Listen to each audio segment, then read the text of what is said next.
Good morning. This is Dr. Michael Datcher, and welcome to the 445 Productive Through Joy show with your boy and your host, Dr. Michael Datcher.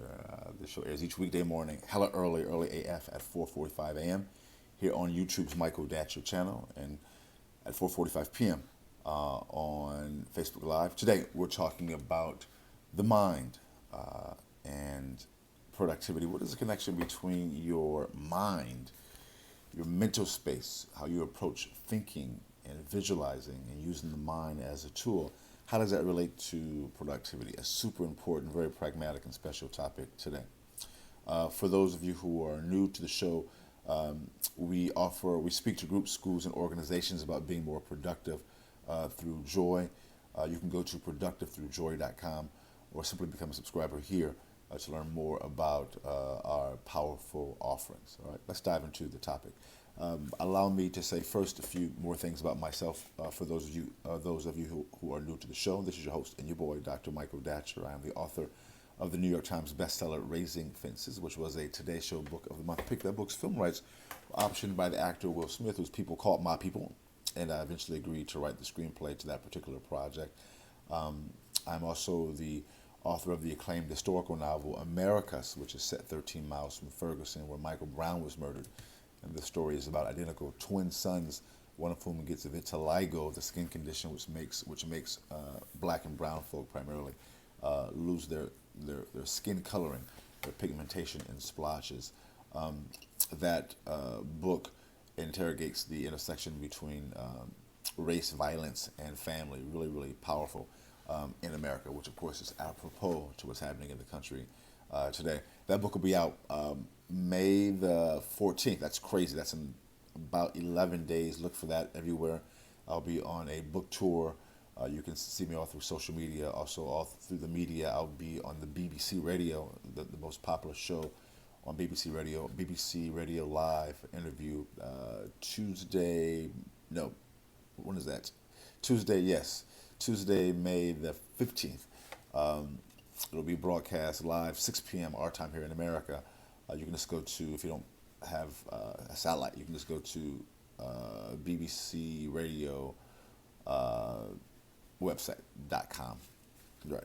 So listen for me there. I'll also be, the first major reading will be here in Los Angeles. Will be on Thursday, May 17th at the William Grant Still neighborhood, the William Grant Still Arts Center here in Los Angeles. There'll be a very powerful reading at 7 o'clock. Look for that again on social media, or just go to michaeldatcher.com under appearances. All right. Yeah. My educational background is UC Berkeley as an undergraduate. My master's is from UCLA, and my PhD in English literature is from the University of California at Riverside. I'm currently a professor of English lit at Loyola Marymount University here in Los Angeles. Guys, I'm an expert at being productive, right? I don't say that to brag to boast, but people are oftentimes surprised at my level of productivity, given how crazy my own personal narrative is. I am the product of a young girl who was raped at 16, gave birth to me at 17, and subsequently gave me up for adoption to a wonderful single divorcee, yet at the time no biological father, no adopted father. Listen, difficult times for the young MD, yet as Cool Modi famously said, how you like me now, right? And if I can be this productive and do so through joy, so can many of us who are watching this show as we speak. And that really, in many ways, inspires many of us, certainly me. We know what it's like to come through difficulty, through hardship, and when we can help other people who are from similar backgrounds have abundance, have success amidst extraordinary challenge, it just feels good. All right, so go to again productivethroughjoy.com or simply become a subscriber here. Either way, you can get to us and all this information. It's very, very powerful. On the morning show, we like to also touch on the ideal of framing your day before your day has a chance to frame you. At times, we wake up with trouble on our mind, and that trouble can follow us throughout our day and lead to heightened levels of stress. We find that people who are entrepreneurs, folks who are living non-traditional lifestyles, folks who simply want to be a boss, along with the regular everyday stress, have even more stress because when you are the boss, when things are falling upon you, even when you have, honestly, great success, it is true that more money, more problems, that's a real thing. And so we help people deal with stress because most people in our experience in this type of work, especially men, we medicate. And men tend to medicate on alcohol initially. And it's such a destructive drug because it's illegal and it's socially accepted. And men take full advantage of that legality and social acceptance to just destroy families, friends, and relationships. That's just our experience of seeing it. So we look for more productive ways to deal with that particular phenomena. So we do so in the context of a ritual. Ritual can be defined as essentially doing the same thing at around the same time.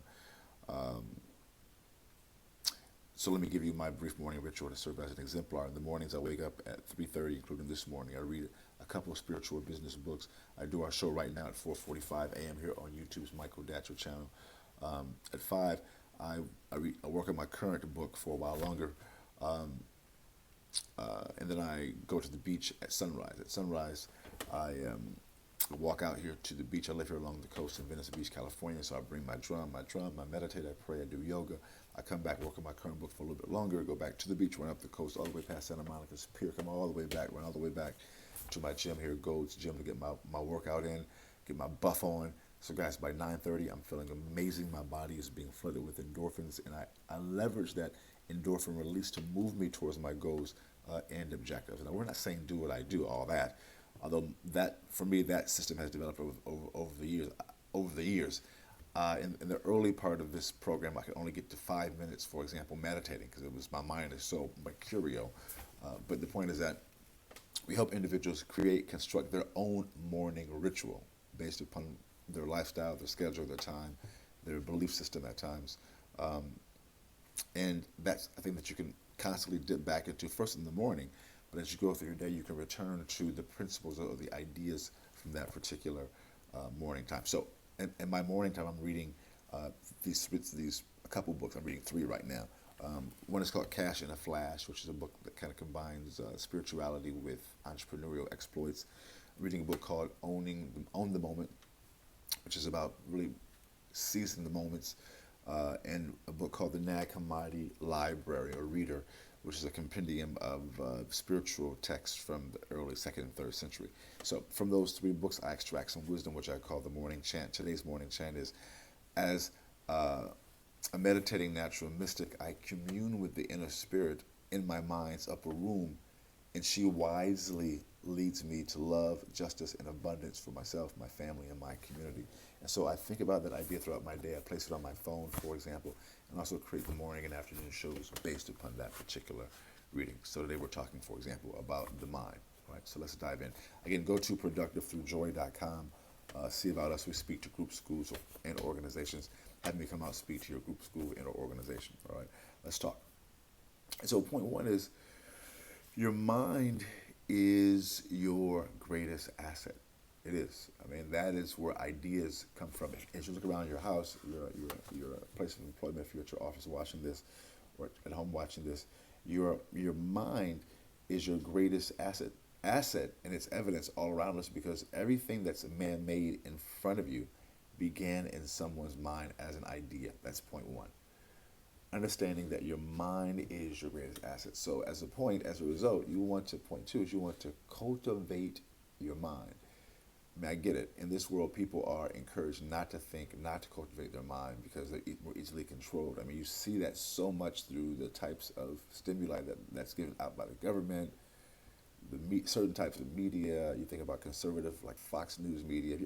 It's important to watch Fox News, whatever your political stripes are, just to have that, to know that that's the most popular news channel, and what that show does in terms of propaganda and just lying, it's extraordinary and extremely effective, because it supports a type of thinking that is destructive and supports the status quo.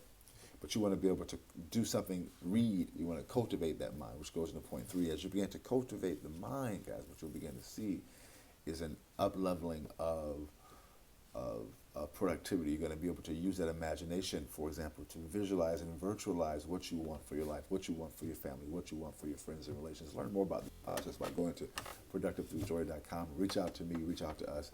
We speak to groups, schools, and organizations. Thanks for being here. We'll see you this afternoon at 4:45 p.m. on Facebook Live. Deuces.